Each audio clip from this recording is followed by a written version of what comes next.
In the Caribbean Sea, shortly after its formation, there were no islands. 650 million years ago, in the pre-classic period, they began to appear. The island of Hispaniola first emerged from the seafloor as numerous small isles that later were joined together. The isles were pushed higher by powerful movements of expansion and compression by the submerged Earth's crust. Movement in the position of tectonic plates forced upward what is today the central mountain chain of Hispaniola in both the countries of the Dominican Republic and Haiti. About the same time as the formation of this island, the first coral reefs appeared in the seas. And millions of years later, those reefs would be threatened with destruction.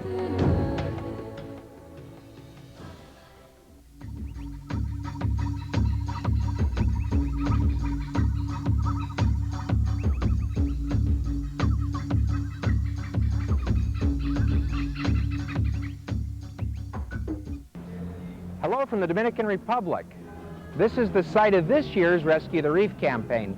My name is Kurt Clemenson. I'm director of the Earth Foundation, and I'm really excited about the results of this year's campaign.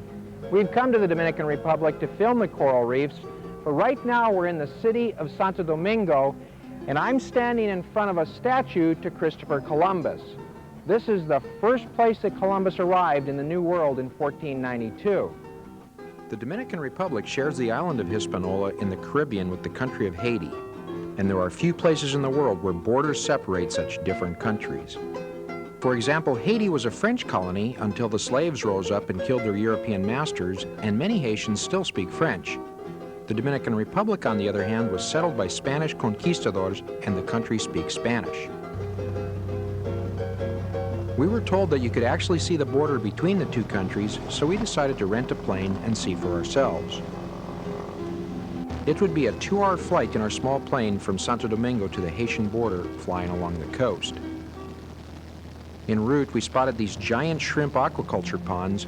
These ponds are infamous for ruining beaches and mangrove forests, as well as causing high levels of pollution of the surrounding bays. This area below is Samaná Bay. Every year in December, humpback whales arrive at Samaná to reproduce. As in other parts of the world, whale watching has become a big tourist industry. In 1976, there was estimated to be about 7,000 humpback whales left in the Caribbean, or only about 7% of the number found in 1900. Thankfully, the Dominican Republic has established this area as a reserve with protected status for the whales and other wildlife. An hour later, we had arrived at the border with Haiti, and sure enough, we could see an actual green line separating the two countries.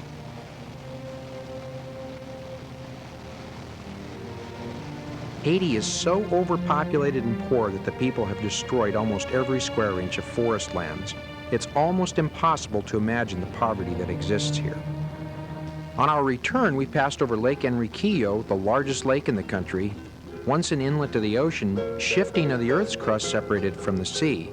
It now has a salt content 3 times that of the ocean because of evaporation of the water, and although it looks rather lifeless, we knew it was home to the American crocodile. In fact, Lake Enriquillo has the largest population of this endangered species left in the world. After hatching, the mother carries the babies from the beach to freshwater lagoons where they will spend the first few months of their life. A number of bird species are found in Lake Enriquillo, especially wading and shorebirds such as these flamingos. On our way back, we flew over the interior and were excited to realize that in a few weeks we'd be hiking in these same mountains. But first we wanted to complete our exploration of the capital, Santo Domingo.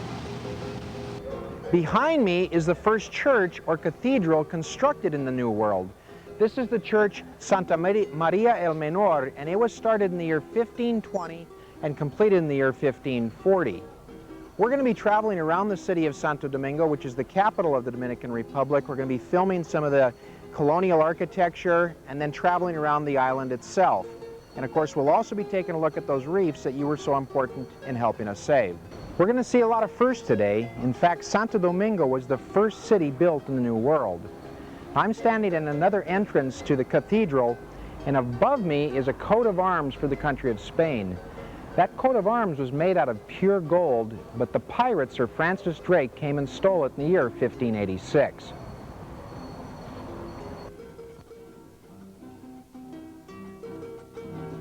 The interior of the cathedral was truly magnificent. From its stained glass to the stone statues, this was every bit as impressive as most churches in Europe. Here we see the ruins of the first hospital, destroyed by an earthquake in the 16th century and neglected in later centuries. Behind me is the first university founded in the New World in 1538.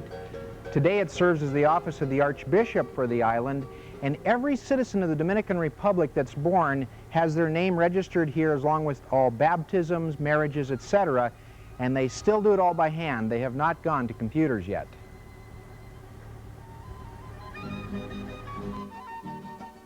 This is the first fort built in the Americas, constructed in 1505. Overlooking the harbor, it provided some protection from the marauding pirates. I'm standing on the Calle de las Damas, which was the first street constructed in the New World.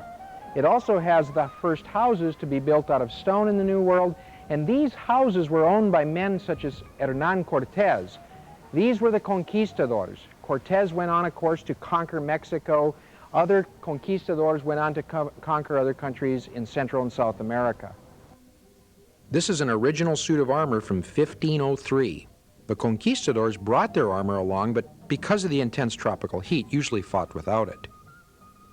It would be difficult to overstate the brutality of the invading Spanish conquistadors.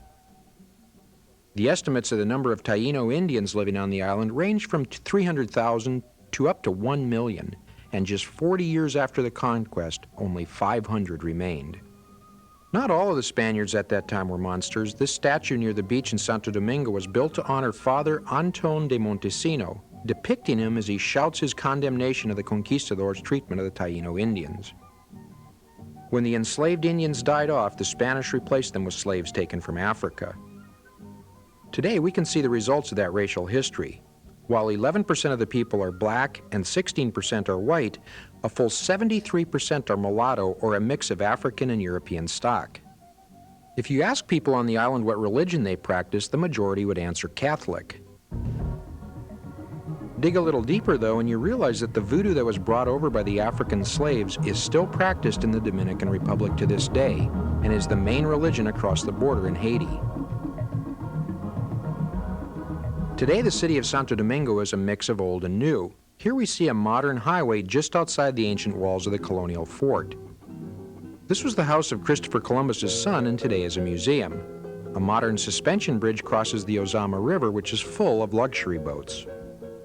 One cannot talk about the history of the Dominican Republic without discussing this man, Rafael Trujillo.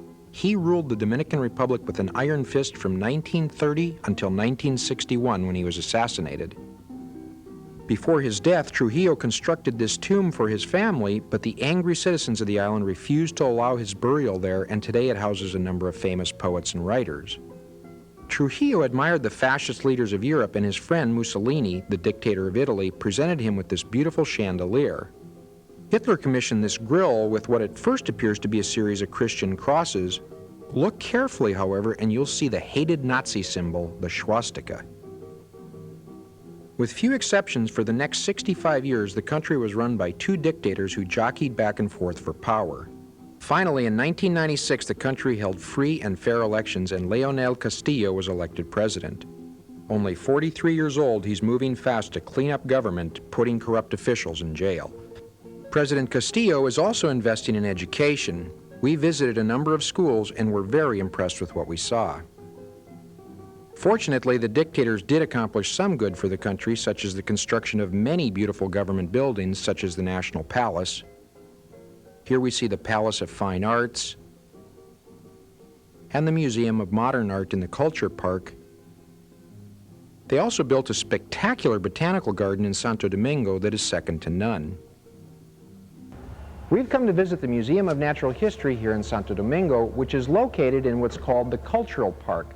The park is surrounded by about a half dozen museums, including the Museum of Natural History, the Museum of Modern Art, etc., which is really quite impressive for a small, poor country of 7 to 8 million people, that they've built these very impressive structures. This museum has collections of butterflies and other insects, amber, fish, and birds found throughout the country. The sad thing is there doesn't seem to be a lot of money to keep this running. There's no air conditioning, the lighting is very poor, and as a result, we pretty much have it to ourselves today on a Sunday when you'd think it'd be really busy. We were especially intrigued by the amber display. Here we see an ant, as well as a wasp, and even a lizard. All of these creatures are forever preserved in amber, which is petrified tree sap. The Dominican Republic is one of a handful of countries that is famous for its amber. You probably remember this scene from Jurassic Park, where the scientists removed the blood from the mosquito that had come from a dinosaur, and then they used that DNA to reconstruct dinosaurs. The last museum that we visited was truly amazing. I'm standing next to a statue of Queen Isabel, who of course funded Columbus's trip to the New World in 1492, and behind us is a mausoleum that holds Columbus's remains. This is a beautiful, magnificent building, but it's also very controversial. It was started construction in 1970, but wasn't completed until 20 years later in 1990. The controversy comes from the fact that it was so costly, and also it's lit up at night on the weekends by the largest laser in the world, 350,000 watts. This in a city that periodically suffers from blackouts. Although he died in Spain, Columbus requested that he be buried on Hispaniola. 4 centuries later, he got his wish in a big way.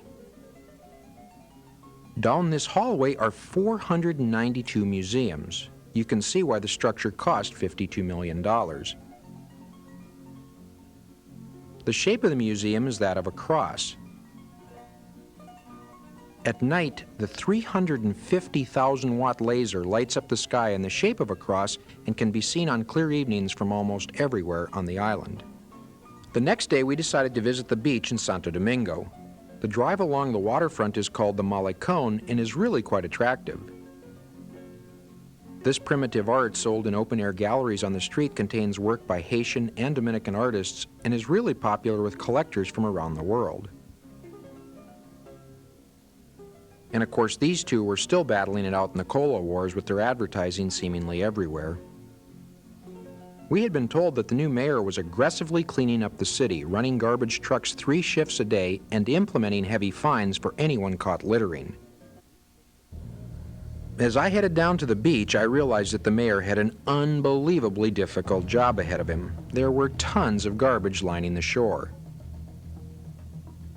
Plastic of every kind imaginable, cigarette butts, old shoes, Coke and Pepsi bottles, medical wastes, furniture, styrofoam cups. It was as if every piece of garbage from the island from the past 10 years had found its way to this one beach. The really crazy thing was that people were playing in these waters. Man, I sure hope you've had all your shots. There were people also fishing off the shore and net fishing. The sad fact is that when you're poor, you have to eat what's available, no matter if it has come from polluted waters or not. As I watched the waves crashing ashore filled with trash, I had to console myself with the thought that the island was changing for the better, and that if I returned in a couple of years, the beaches would once again be clean. As it turned out, my optimism was confirmed that very afternoon.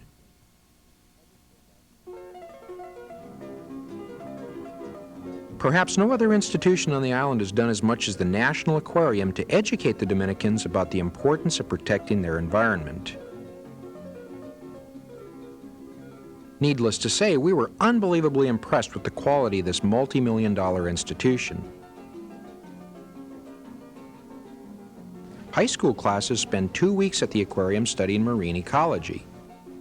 And even the very youngest students get to visit the aquarium to learn how special and fragile their island environment is. The next day, we finally were headed to the mountains, but we stopped first to film these youngsters playing baseball. In contrast to much of the rest of Latin America, where soccer is the national sport, baseball in the Dominican Republic borders on an obsession. There are little leagues everywhere, and they turn out an unbelievable number of professional players for such a small country, including the 1997 Cy Young Award winner Pedro Martinez, who plays for the Montreal Expos. And when the guys get a little older, many of them go on to play softball. That music in the background is the other obsession of the island, merengue music. It seems like you hear it everywhere. Driving through the Central Valley, we began to see large rice fields. Unfortunately, much of the forests have been felled for agriculture, but unlike Haiti next door, the Dominican Republic has set aside a significant portion of its side of the island as national parks. There are other environmental problems, such as this Canadian nickel mine spewing toxins into the atmosphere. Although they do provide jobs for the locals, one wonders whether it's worth this poison. Speaking of poisons, someone sure ruined this great country vista. Unfortunately, we would not have time to climb Duarte Peak, which at 10,416 feet is the highest mountain in the Caribbean. Like all of the areas where we've worked in Latin America, we saw far too much deforestation of the mountains. In addition to the loss of the forests themselves, the watersheds are disappearing. The result is that 108 rivers have simply dried up in the Dominican Republic. At last we reached our destination, the Green Ebony Park. Managed by the Progressive Foundation, Green Ebony Park is just one of over 30 national parks and reserves in the Dominican Republic. The goal here is to reclaim over 100,000 acres of partially deforested lands. This forest is the home of the green ebony tree, which is renowned for the quality of its wood and only found in this island. Here the rivers run clear and clean, and as they leave the forest they provide drinking water as well as water for irrigation of crops. These fire towers were set up not so much to watch for forest fires, but rather to watch for illegal logging. This forest is home to a number of bird species, both endemic and migratory. One of the endemic species found here is this macaw. Although it has disappeared from much of the island, here it is protected and the numbers are actually increasing again. The mountain forests also contain 2 endemic species of parrot and 1 parakeet. And they too are now protected within the Ebeno Verde Park. Hiking in what felt like a typical rainforest, it was very strange to realize that there were none of the mammals that we were so used to in the other forests we've explored. No cats or canines, no monkeys. In fact, as we learn later, there are only 2 mammal species on the island. The houses in this area are built from wood and palm and are brightly painted in different colors. As we left the reserve, we came upon an innovative project to protect the forest. A Swiss organization had built and donated an adobe block press that was being used to make building blocks from the local soil. Obviously, with such houses, trees do not have to be cut for their construction and the forest is protected. Finally, it was time to head for the Rescue the Reef site. Driving along the eastern end of the island, we passed through what 20 years ago was still forested. Today, the forests have been replaced by sugarcane fields and cattle ranches. Actually, the first crop grown by the farmers here was peanuts. At some point, though, so much forest was destroyed that the local climate actually changed. With the increase in temperature and loss of rainfall, the peanut crop failed and was replaced by cane and cows. We also visited the original house of Ponce de Leon. I'm on the 2nd floor of the house of Ponce de Leon. This place is built like a fort because there were still a lot of Indians in the area. It's easy to imagine the Spaniards shooting down at the attacking Indians from these windows. From here, Ponce de Leon went on to conquer Puerto Rico, and from there he went, of course, to Florida, where he searched for the Fountain of Youth and was ultimately killed in a battle with a group of Indians. At last we reached the eastern end of the island. Our Dominican partner, Ecoparque, has been working with these young people in the village doing beach cleanups. This was the result of one Saturday's effort. How different it was from the city of Santo Domingo's beaches. In fact, since it was lunchtime, we approached this fisherman and bought some fish, knowing they'd come from pristine, unpolluted waters. After lunch, we headed for the Boca de Yuma entrance to the land portion of the park. Here we'd establish a base camp and spend the next week exploring the forest. The total area of the park is 77,000 acres and includes a variety of ecosystems and habitat, including 3 types of semi-humid forest, 3 types of shrublands, 3 different kinds of mangrove forests, marshlands, a number of abandoned farms and pasture lands, and of course, all of the different marine ecosystems, including the coral reefs. This end of the island is made from limestone, which was formed by old coral reefs that have been uplifted. And the limestone is peppered with caves. We found an entrance to one and rappelled about 30 feet down to the cave floor. Now this looks like giant electrical cables, but it's not. They're actually tree roots that are searching for water. After following the roots for 100 meters, we found where the cave had collapsed. We also found these ancient Taino Indian pictographs. As we explored the forest, we found a variety of typical rainforest creatures, including crabs, millipedes, termites, skinks and lizards, and iguanas, of which there are 2 species endemic to the island.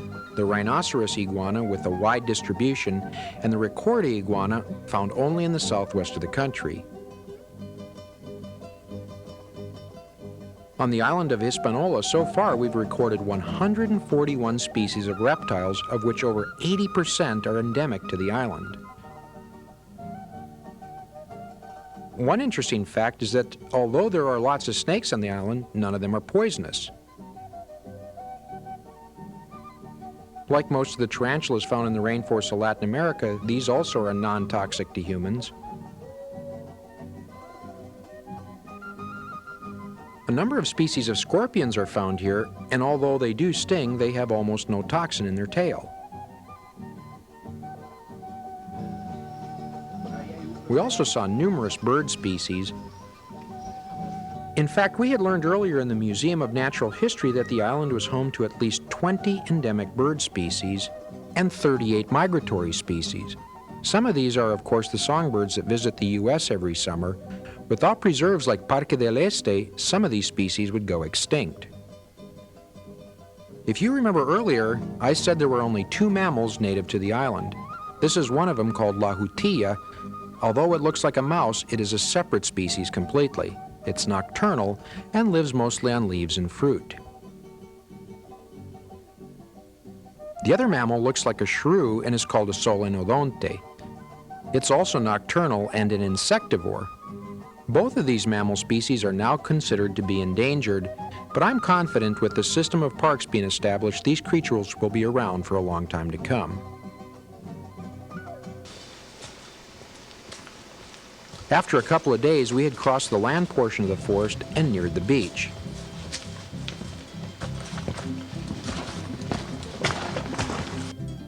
We knew we were close when we saw the big palm trees that lined the beach.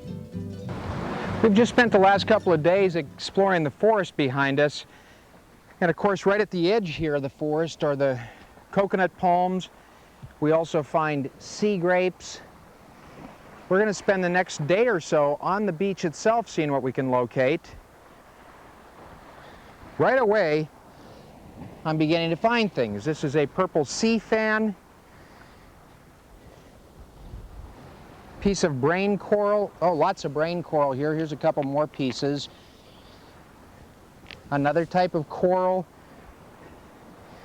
Here we have some sponges.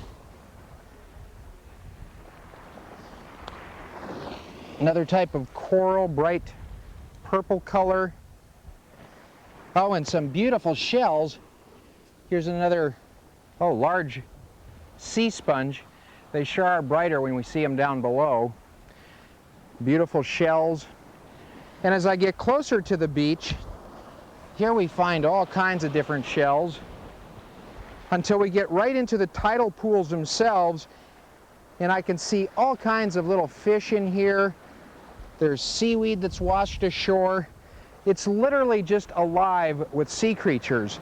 So we know that this is a healthy ecosystem. So we're going to spend about a day here exploring the beach, and then we're headed out there, the site of this year's Rescue the Reef campaign.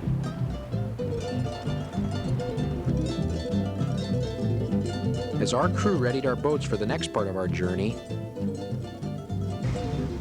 I went off to film the tourists.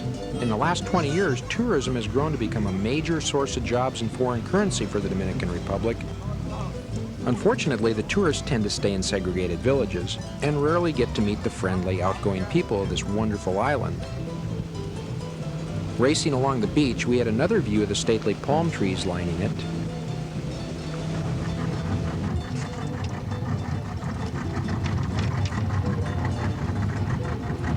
Okay. We've entered a channel here at the end of the park that's filled with red mangrove trees. Mangroves are fascinating. They have what are called aerial roots that drop down into the salt water, and those roots are very important as a rookery for small fish.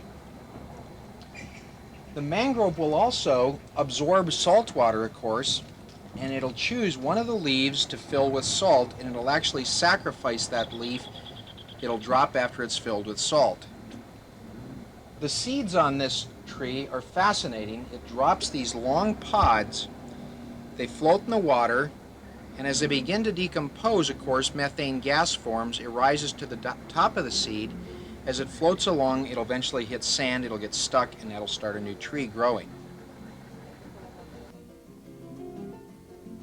Many islands around the world actually get started by a mangrove taking root, with sand and other vegetation eventually getting caught in the roots and making it larger. These islands eventually will become important rookeries for wading and shorebirds.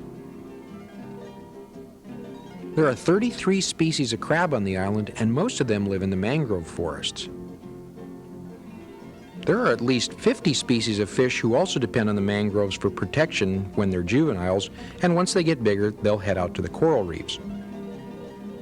A number of birds also nest in the mangroves, including the mangrove canary, which is an endemic species. Suddenly, this weird sound filled the air, and I knew we'd come upon a major rookery. That large red thing in the background is the inflated wattle of the male frigate bird. The sound is a warning that we're too close to the nests. As they filled the sky, they actually resembled pterodactyls from millions of years ago.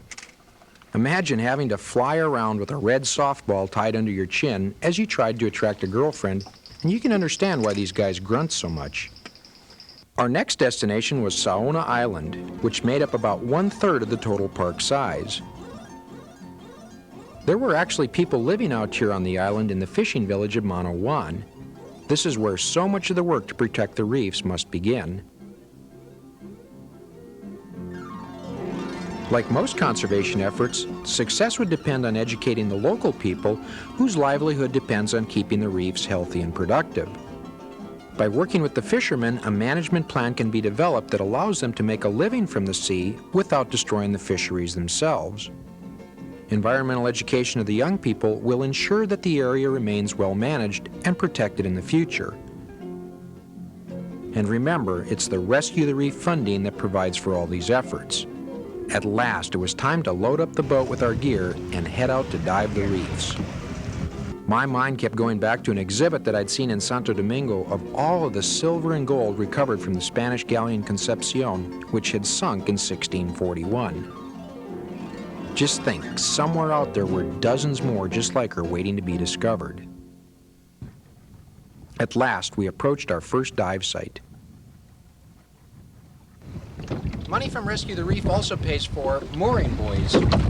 We're able to tie off this. You know, every time someone drops an anchor onto the reef is damaged. This way, scuba divers, fishermen, recreational boaters, etc. can tie off from that buoy, and that way we're protecting the reef. In fact, this is a great investment because we only had to pay for the cost of the buoy plus the other materials. The labor is provided free by volunteers. The diver's incentive, of course, is to guarantee that there will be healthy reefs in the future where they can practice their sport. The super strong concrete pylon, driven into the seabed, guarantees that the buoy stays anchored in place no matter how large of a boat it's required to hold. Funds are also provided by Rescue the Reef for doing biological surveys of the reefs and seagrass beds. Measuring 1 square meter at a time, the scientists will record everything found within that space. These studies provide baseline data against which long-term observations can determine the health of the reefs. And back on board the ship, additional analysis can also be performed. Kelvin Guerrero, who is really an amazing young man, would be my dive partner for the day. Only 28 years old, Kelvin was director of Ecoparque, our partner helping to establish this reserve. As a young boy, Kelvin began to work with the Museum of Natural Science in Santo Domingo, and while still in his teens, became the curator of the insect collection. Today, he's also a master diver and is planning to go to the United States in the fall to begin graduate school with a Fulbright scholarship. Needless to say, we were all pretty impressed by his accomplishments. Well, we're really excited. This is our first dive since we've got here to the Dominican Republic. And we're in about 14 meters, about 50 feet of water. They say the reefs down here are supposed to be just spectacular.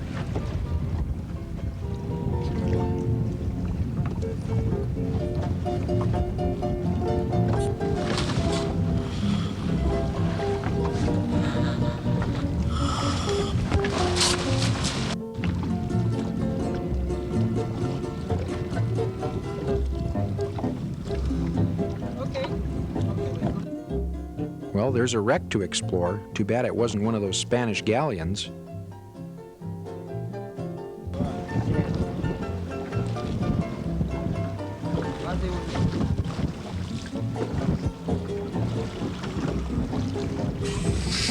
All too soon, the first tank of air had run out. Be ready. Oh, it's unbelievable down there. I've never seen so many fish in one spot. The reefs here are just in really great shape. We saw giant staghorn reefs, coral. It's just in wonderful shape still. For the next week, we saw a fantastic array of life on the reefs. Let's just sit back and enjoy some of what we've filmed.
As I swam along, I was reminded of the words of one of my heroes, Jacques Cousteau. We leave the reef with an impression of eternal complexity, with puzzlement over its abundance and its variety of shapes.